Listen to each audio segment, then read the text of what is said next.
So hello everyone.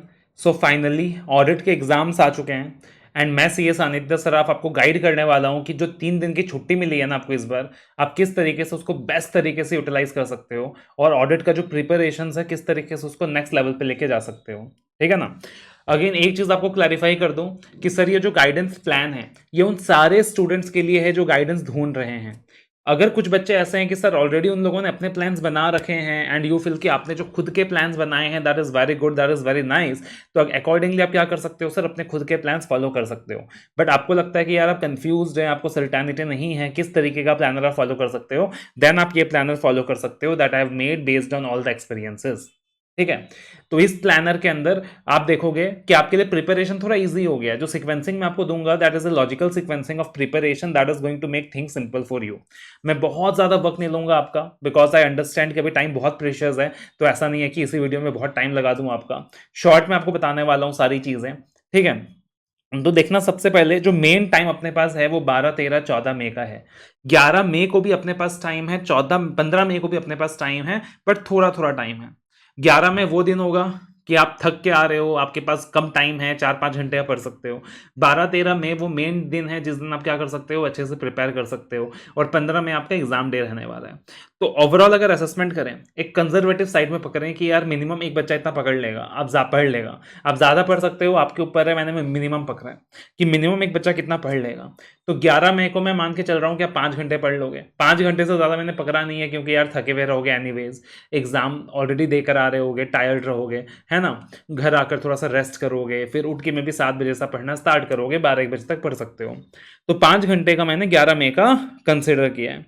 12, 13, 14 में मैंने 13 घंटे करके कंसिडर किए हैं। नॉर्मली बच्चा आमतौर पे एग्जाम डेज में 15 घंटे भी पढ़ लेता है, बट मैंने यहाँ पे 13 घंटा कंसिडर किया है। आप अगर 2 घंटा एक्स्ट्रा निकाल सकते हो तो वेल एंड गुड, आपको और अच्छा टाइम मिल जाएगा सेम चीज को रिवाइज करने के लिए।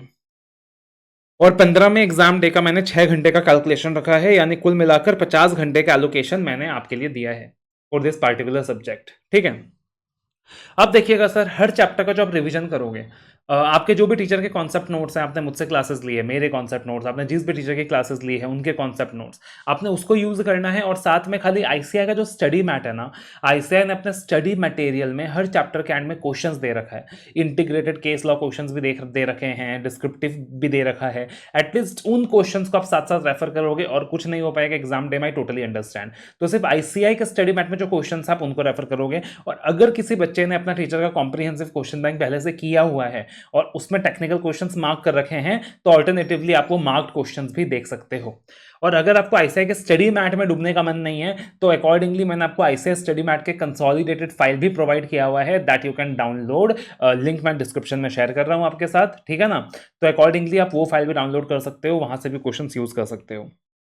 अब देखिए सर, जो सीक्वेंसिंग डिजाइन किया गया है एक बहुत ही लॉजिकल सीक्वेंसिंग डिजाइन किया गया है।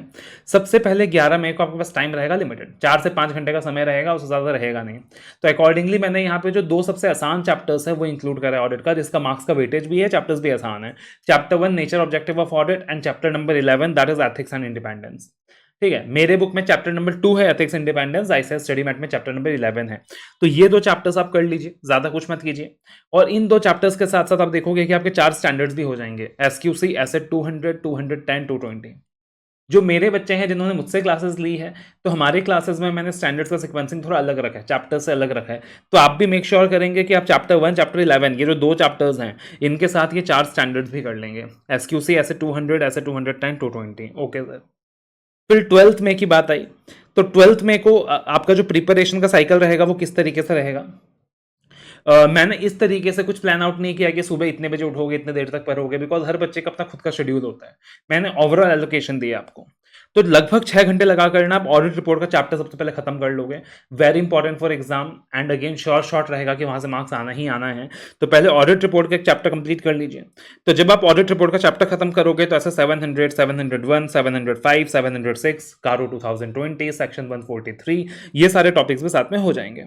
एक 6 घंटे का एक और स्लॉट निकाल लीजिए जिसमें रिस्क असेसमेंट, इंटरनल कंट्रोल का चैप्टर जो है वो कवर कर लीजिए, काफी इंपॉर्टेंट है एग्जाम के लिए। तो आप देखोगे ऑडिट रिपोर्ट के चैप्टर्स आपको 10 नंबर का वेटेज मिल जाता जाता है रिस्क असेसमेंट इंटरनल कंट्रोल के चैप्टर से भी 10 नंबर का वेटेज मिल जाता है। Risk assessment internal control chapter के साथ साथ ये 3 स्टैंडर्ड साथ में हो जाएंगे, 315, 320, 330, 315, 320, 330। जो मेरे बच्चे हैं, आपने भी ये 3 स्टैंडर्ड साथ साथ कर लेना है अलॉन्ग विद दिस चैप्टर। मैंने 12 घंटे का शेड्यूल पकड़ा है कि 1 घंटा मैंने एक्स्ट्रा रखा है यार, कि 1 घंटा इस किसी भी चैप्टर में ज़्यादा लग गया, या दोबारा से कुछ रिवाइज करने का मन है, कुछ एक्स्ट्रा क्वेश्चंस देखने का मन है, कुछ लिख कर प्रैक्टिस करने का मन है, तो अकॉर्डिंगली मैंने यहाँ पे 1 घंटा छोड़ दिया। उसके बाद आते हैं 13th ऑफ मे को। तो 13th ऑफ मे की बात करें तो पहले एक स्टैंडर्ड्स का मैंने ब्लॉक बनाया। अब मैं चैप्टर से थोड़ा डिविएट करके ना मैं स्टैंडर्ड्स में आ रहा हूँ कि स्टैंडर्ड वाइज अपने को पढ़ाई करनी है। तो स्टैंडर्ड्स का मैंने आपको एक ब्लॉक दिया है, ऐसे 230, 260, 265, 299, 600, 610, 620। तो ये एक लॉजिकल सिक्वेंसिंग है, एक स्टैंडर्ड्स का मैंने आपको ब्लॉक प्रोवाइड किया है। ये सारे स्टैंडर्ड्स कर लीजिए, लगभग 5 घंटे लगने चाहिए, ठीक है। उसके बाद बैंक ऑडिट कर लीजिए, लास्ट में रह जाता है ये टॉपिक, एग्जाम के लिए काफी इंपॉर्टेंट है। अगेन लगभग 4 घंटा लगना चाहिए। और एक chapter audit strategy planning programming along with ऐसे 300, ये छोटा सा चैप्टर खत्म कर लीजिए, लगभग 3 घंटे लगने चाहिए। तो अकॉर्डिंगली आपने 13th मई को स्टैंडर्ड्स के कुछ ब्लॉक बना लिए, बैंक ऑडिट कर लिया, ऑडिट स्ट्रैटेजी प्लानिंग प्रोग्रामिंग कर लिया, ठीक है जी। अभी भी आप देखोगे कुल मिलाकर तो यहां पे आपका 12 घंटा हुआ है। अब मैं पकड़ रहा हूं यार कि 13, 14 मैं अब आखिरी के दिन है, अब 14 घंटा तो मान ही सकता हूं मैं, तो 2 घंटे का एक स्लॉट और दे रहा हूं तुमको, जिसमें आप 3 स्टैंडर्ड्स खत्म कर लोगे, 580, 710, 720। खाली ये 3 स्टैंडर्ड्स आसान स्टैंडर्ड्स हैं, ये 3 स्टैंडर्ड्स कर लीजिए। अब आता है 14th ऑफ मे। अब 14th मे को सबसे पहले क्या करो सर, जितने भी रिमेनिंग स्टैंडर्ड्स थे ना जो अभी तक नहीं किए थे अपन ने, ऐसे 500 हो गया, 501 हो गया, 505 हो गया, 510, 520, 530, 540 टू 570, मेनली 500 का पूरा सीरीज। तो ये सारे स्टैंडर्ड सर कवर अप कर लीजिए, लगभग आपको 8 घंटे लग जाएंगे इसमें। मेरे ऑडियो क्लिप्स आपके हेल्प के लिए हैं, जितने स्टैंडर्ड्स हैं सबके ऑडियो नोट्स मैंने आपको प्रोवाइड किया हुआ है, ऑडियो क्लिप्स आपको प्रोवाइड किया हुआ है। तो आप देखोगे हर एक स्टैंडर्ड को ना मैंने ऑडियो क्लिप के थ्रू 4 मिनट में, 5 मिनट में, 6 मिनट में रिवाइज कराया हुआ है। उसको सुनो, रिवाइज करो, उसको सुनो, उसे रिवाइज करो, बहुत ज़्यादा बेनिफिशियल रहने वाला है, ठीक है। और ऑडियो क्लिप्स का जो लिंक है अगेन मैंने आपको डिस्क्रिप्शन में आपके साथ शेयर कर दिया है। देन स्पेशल ऑडिट्स का जो चैप्टर है उसको उठा लीजिए। अगेन लगभग 5 घंटा लगेगा इस पार्टिकुलर चैप्टर को आपको करने के लिए। Again quite a nice chapter. उसके बाद आते हैं 15 मई में, the final day, the exam day. अब देखिएगा एक चैप्टर मैंने इंटेंशनली अभी तक आपको नहीं दिया था, audit of items of financial statement, क्योंकि ये चैप्टर ऐसा है कि आप पहले करोगे आपको एनीवेज कुछ याद नहीं रहने वाला है। तो ये चैप्टर आपको मैंने सीधा एग्जाम डे में दिया है कि सुबह 3 से 4 घंटे लगाइए और 3 से 4 घंटे में ये चैप्टर कीजिए, जो करोगे फ्रेश रहेगा, फ्रेश याद रहेगा, audit of items of financial statement. उसके बाद जो करंट ईयर का आरटीपी है, जो करंट ईयर का मॉक टेस्ट पेपर है, उसको कीजिए एंड एग्जाम में जाइए विथ फुल पॉजिटिविटी, ठीक है ना। एग्जाम में जाइए विथ फुल पॉजिटिविटी, एकदम अपने ऊपर विश्वास रखिएगा कि मैंने जो किया है बहुत अच्छे से किया है, मेरी प्रिपरेशंस बहुत अच्छी है, and believe me the results are going to be really wonderful. बहुत अच्छा करने वाले हो आप एग्जाम्स में, ठीक है ना। एक चीज और याद रखना, एग्जाम में अगर पेपर मुश्किल लगे तो याद रखना ये मुश्किल सिर्फ आपके लिए नहीं है, पूरे देश के लिए है। तो अपने आप को काम रखें, कंपोज रहें, और जो भी बेस्ट पॉसिबल हो सकता है आप करके आएँ। और अगर पेपर आसान लग रहा है तब भी अपने को एक्साइटेड नहीं होना है, वरना गलतियां होने के चांसेस हैं।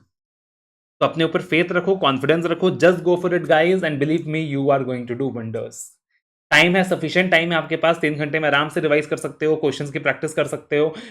एटलीस्ट ICI-SM वाले क्वेश्चंस तो करने ही करने हैं, मेरे ऑडियो क्लिप्स यूज कर सकते हो रिविजन्स के लिए, and all this is going to help you out. और एक चीज और याद रखिएगा सर, एग्जाम में प्रेजेंटेशन बहुत इंपॉर्टेंट रोल प्ले करता है। तो एग्जाम में जाने से पहले एक बार अच्छे से ना RTP MTP एक बार देखिए कि आंसर्स को प्रेजेंट कैसे किया जा रहा है। जो मेरे क्लास के बच्चे हैं मैंने आपको सिखाया है कि प्रेजेंट कैसे करना है, तो अकॉर्डिंगली प्रेजेंटेशन में भी खासा फोकस कीजिएगा, बिकॉज एग्जाम में presentation is going to play a crucial role in 70% of the paper.